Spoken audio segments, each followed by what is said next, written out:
Pleased to be joined by Stephen Jones, the head football coach at El Dorado. How are you, Coach? Doing great. Thanks for having me on. Hey, you bet. Just first off, kind of what are you able to do right now? I know it's limited, but what are you able to do with your football team right now? Yeah, throughout the month of June, we were able to bring the guys in for workouts. We had a lot of restrictions, so we couldn't do a lot as a team. We were able to basically do individual workouts, keep them spread apart. We weren't able to do much as far as like a group would go. So really, it was just kind of bringing those guys in, getting them back into a routine, and letting them work out on their own. Yesterday, the governor, it was all over Twitter, announced that because of the number of cases in Arkansas, not able to open into phase three. How much of an effect is that going to have immediately over the next 2 weeks on what you do? We still really don't know. We haven't received any guidance yet from the Arkansas Activity Association, and I know they're working hard to put together a good plan to keep our athletes safe and keep our coaches safe so that we can have a season this year. So I feel like I tell everybody this, but we still don't really have an answer for what we can do in July. Yeah, and that makes it tough. I was reading in the article too that officially practice doesn't start till August. So, as someone who doesn't necessarily know, what are we missing in July that you're not able to do right now? Well, typically, when you get into the off season, I mean, starting in January when football's over with, you can wear a helmet and practice football year round. I mean, there's obviously equipment restrictions. You can't get in full pads or anything like that. But every day in Arkansas, you can have a helmet on and you can practice football. So right now, we're not able to do that. We're not able to wear any equipment. We have a lot of restrictions in the weight room as far as the social distancing guidelines go and keeping the guys apart. So we're actually missing a lot. At this point, we would be doing a lot more team stuff, and then June and July typically the time that we do camps with other schools, 7-on-7 tournaments, and then padded team camps. So typically we have a full summer, and right now it's just kind of bringing the guys in and spreading them out and watching them work out on their own. So we're missing out on a good bit. But being able to bring them in and have them move around and hold them accountable and being able to see them, I think we're going to be okay once they open this thing up as far as the athletes being ready to play, injury prevention type stuff. I mean, I think our bodies are getting back to where they need to be, but we're missing out on a lot of football stuff right now. Are you able to even use a football in practice right now? Yeah, you're able to use the football. Our guys are able to catch and throw. Obviously, had to sanitize the footballs after we use them, but we still have to keep the social distancing so we can get our guys in lines and throw routes on air and things like that. But we have to keep the line spread apart, and we have to keep them away from each other. And when they're not running a route, when they're waiting for their turn, they have to wear a face mask, and it's pretty wild to see just guys out on the football field all spread apart. You know, it's just not what it normally looks like. So it's a challenge for sure.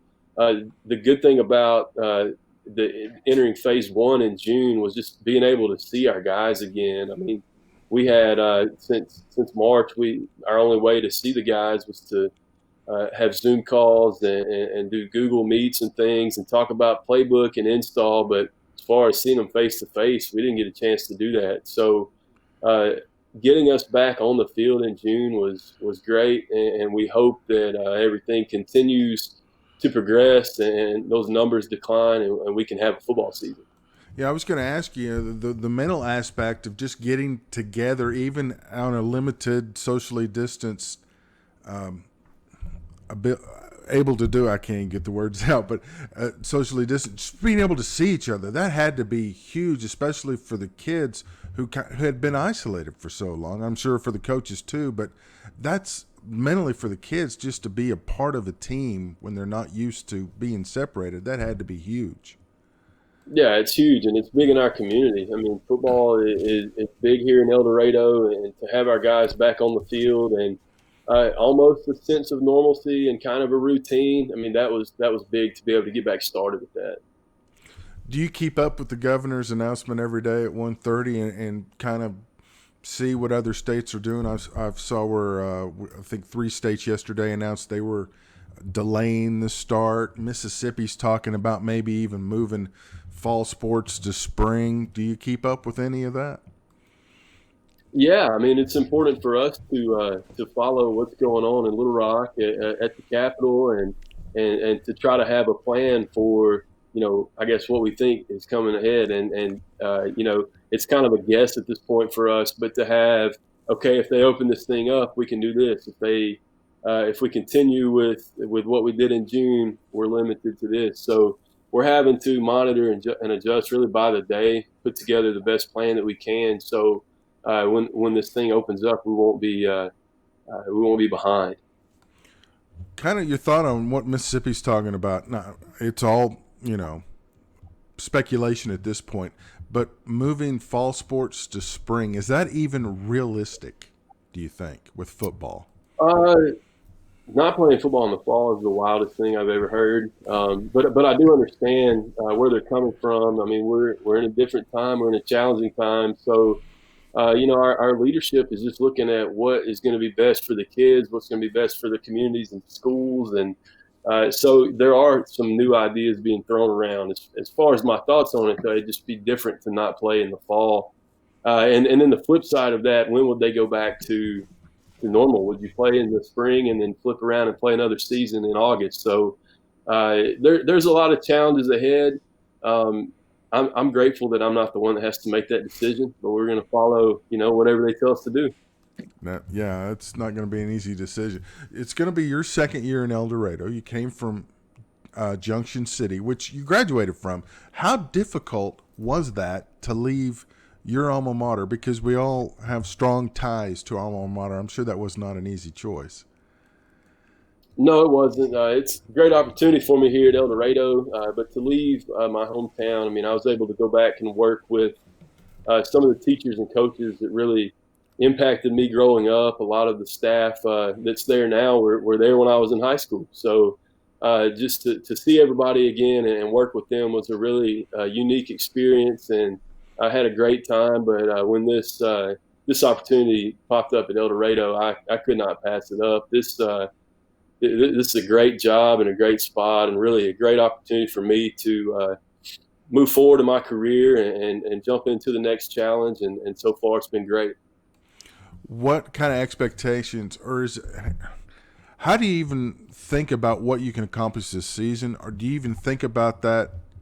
I know coaches probably don't necessarily, media people do, and everybody talks about it.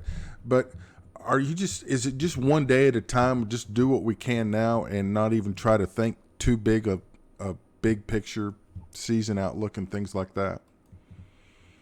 Yeah, I mean, as far as the summer goes, we're just trying to do as much as we can with what they're allowing us. So, I mean, we do have team goals, and we have high expectations here at El Dorado to compete for a state championship year in and year out. But the focus right now is just to try to get the guys in some kind of shape and get back to normal. And then when everything opens back up, that's when we'll move into more of I guess, the football season portion of it. Yeah, yeah. It it's been a summer unlike any other, no question about it. And hopefully we'll get back to normal. But I don't know. Do we even know what normal is right now?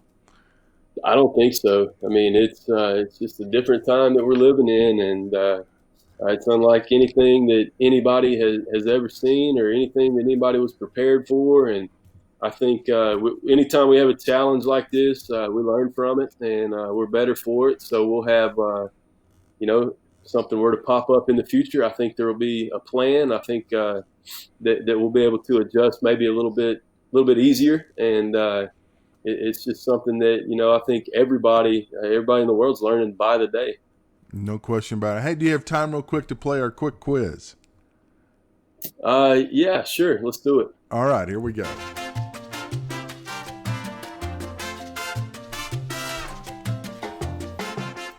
First place to take the family would be to get a haircut or out to eat at a restaurant. Um, I think we're going to go out to eat at a restaurant. Yeah, I'm not too worried about the haircuts right now. I just want to go sit down somewhere good to eat. Yeah, no question. Do you play a musical instrument? Uh, no, not even close. I mean, I when I was a kid, I took piano lessons, and I was pretty bad at it. So I think I retired from that about first grade, and I haven't picked up one since. Okay. More likely to be on your playlist of musically, country or rock? Uh, country, country for sure. Any particular artist? Not really. I mean, and I like all kinds of music. I grew up listening to country music, and I guess that would be the thing that I like the most. All right. Last movie you saw in a theater? That's a great question. I think Frozen 2. I have Ah, my wife and I have four kids, so most movies that we go to the theater for are something to do with Disney. So Frozen 2 was the last one I watched in the theater. Good excellent. movie, by the way. Yeah, and more time spent cleaning the garage or doing yard work? If you had option C and it was doing like housework and honeydews and like just home renovations, that's probably what I spent the most of my time doing over the last few months. I'd rather do yard work, but it was a lot of stuff inside. Oh, nice. You outsmarted most of us. Most of us got stuck out in the yard. Yeah, yeah. Well, I get to do that too, but we've done a lot with our house in the time that we had at home for sure. Excellent. And I'm sure it has been nice to spend maybe a little more extra time at home with the wife and the four kids, right? Yeah, there's no doubt. I think they kind of look at me this time of year like I'm a stranger. Like, what are you doing here? You know, it's football season, but yeah, absolutely. I think through this we've been able to slow down and really appreciate the small things in life and be with the family and through that, just really see what's important to us, and that's been great personally for me. Along those lines, one last question, if you will. Do you think now, because of that, maybe the grind, you're not going to let the grind get so big? Maybe, back off a little Yeah, bit on the amount of hours worked? I think I learned that in the last few years as a coach. Just that at the end of my life, I'm not going to look back and want to go spend a few extra hours in the field house. I want to be with my family. So that's been something that I've tried to do over the last few years and had to learn hard lesson of not doing that early in my career. I missed out on some things, and fortunately, I just I kind of learned from that, and now it's definitely a priority for me to be at home and see my kids and be a big part in their life and enjoy the time that I get with them. So absolutely, it's yeah. I want our coaches to do the same. I want them to get to be husband and dad first and foremost, and get to spend as much time with their family as they can. That's excellent. Excellent. Well, Coach, thank you so much for your time. I appreciate it. We'd love to check in with you, hopefully, when things open up a little more and talk more Wildcat football. All right, sounds good. Thanks for having me on, Blair. I All really right. appreciate it. Thank you, Stephen. Have a great day. All right, you too.